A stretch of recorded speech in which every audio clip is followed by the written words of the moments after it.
Okay, now we come to some of the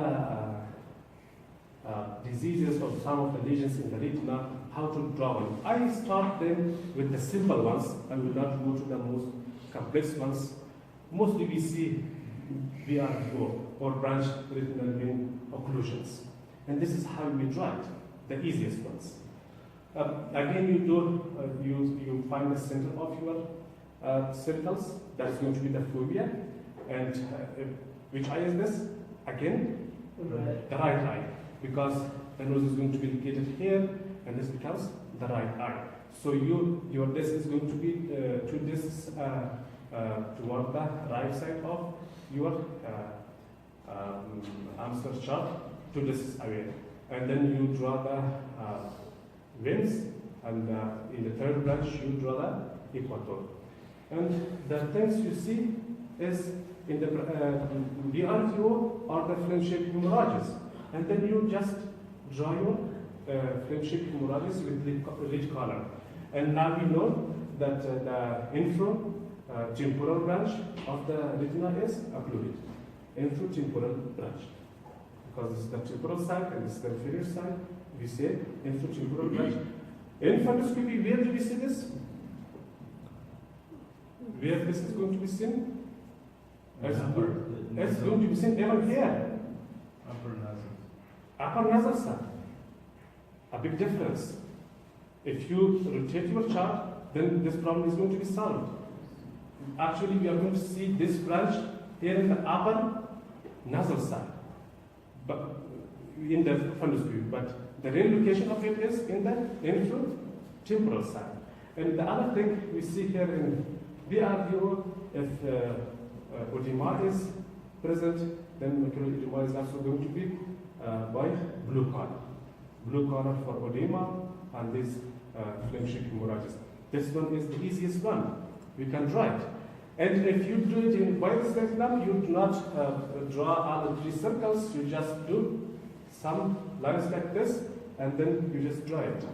It represents that you didn't see the Ora Serrata. We will go forward for other simple lesions, and this is another simple disease we most of the time see as the diabetic retinopathy. Again, you do your drawing center of the circles, the disc. Again, it is going to be the right eye because nose is here, and this becomes the right eye. These are the serrations. And what we see there is the dot hemorrhages or microaneurysms we see here, and we see macular edema in the diabetic retinopathy. Most of our patients, when we inject Avastin, are going to be diabetic retinopathic patients. And when we do these drawings, it is going to be, in this picture, we draw the non-proliferative diabetic retinopathy because there are no any retinal hemorrhages. So just the microaneurysms are there and the macular edema, cystic macular edema is there. And then this is your red cross and the 4 dots represents for the cystic macular edema. And this is edema here and the other picture. That was not cystic drawing. Yes, this was not cystic. No, this. Yes, and this one it was. This is also edema, but it's not cystic. For cystic, you have the cross red line, and then the 4 blue dots are there, and that represents for the cystic macular edema. And this is also a diabetic retinopathy patient, but here it is proliferative. Again, it is the right eye. We understand by the disc and by the serrations. And here there are the NVEs, new vascularizations elsewhere, and these are going to be the flat ones. And here again there is a difference. Some say the flat ones should have a blue outline, but here in this picture you see there is no blue outline. And again it is a case of criticism. But doesn't matter. The flat new vascularization are going to be in red, and the elevated ones here in purple. And sometimes in some editions, in some books, they say it should be in orange, the elevated NVEs.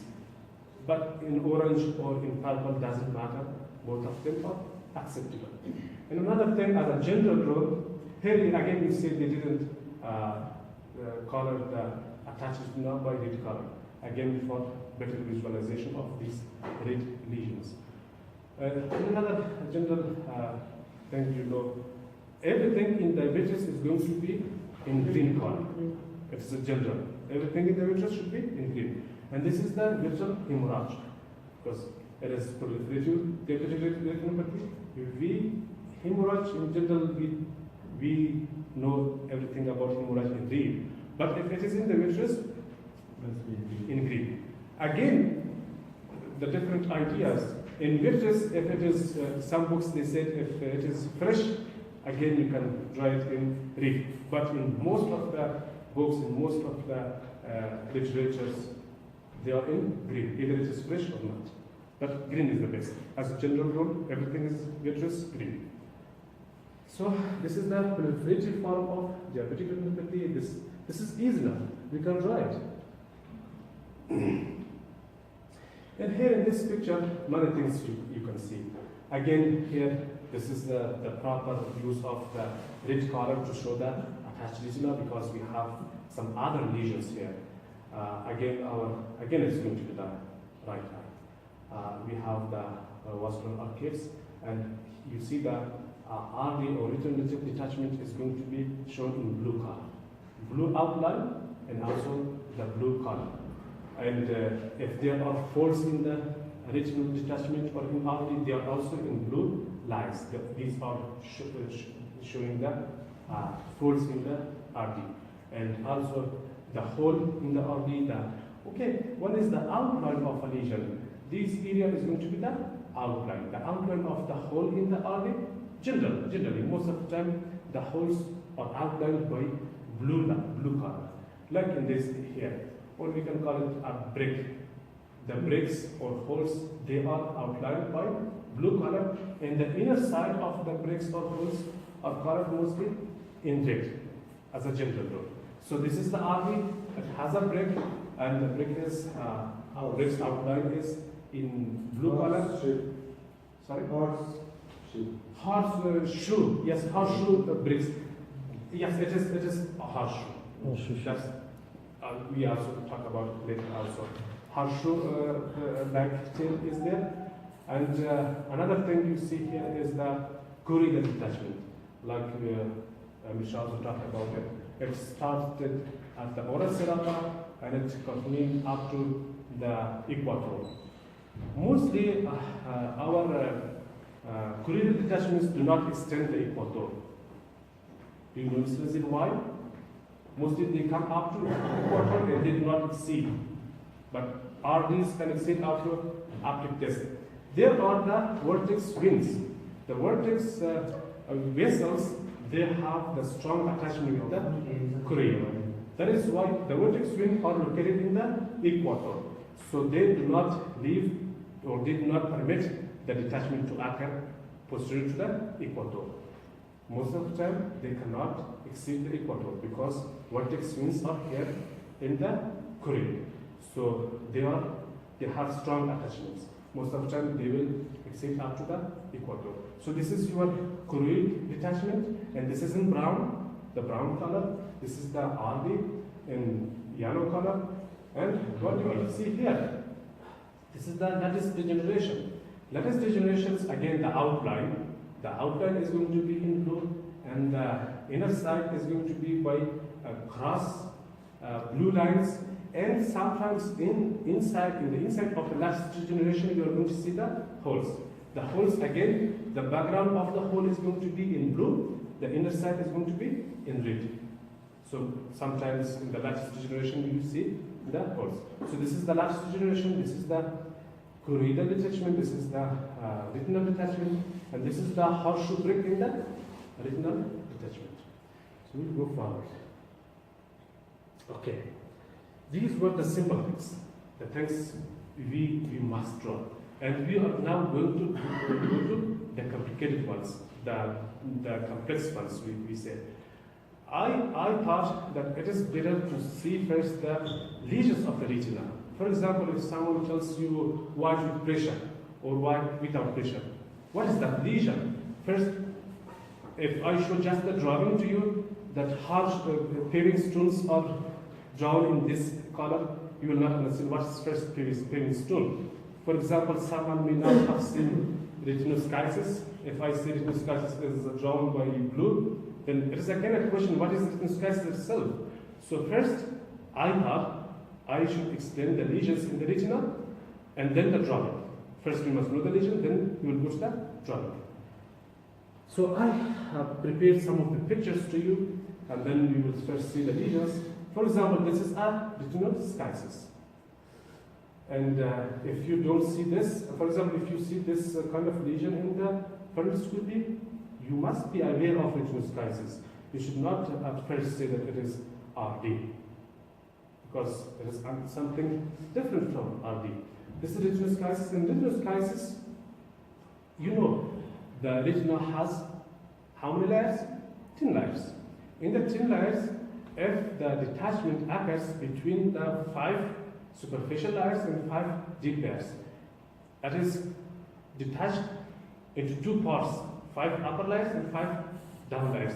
This is going to be called retinoschisis. If the retina is separated from RPE, from the first layer of the retina, if we start from the outer part, this is going to be RD. I will also show you in the pictures. For example, this is retinoschisis.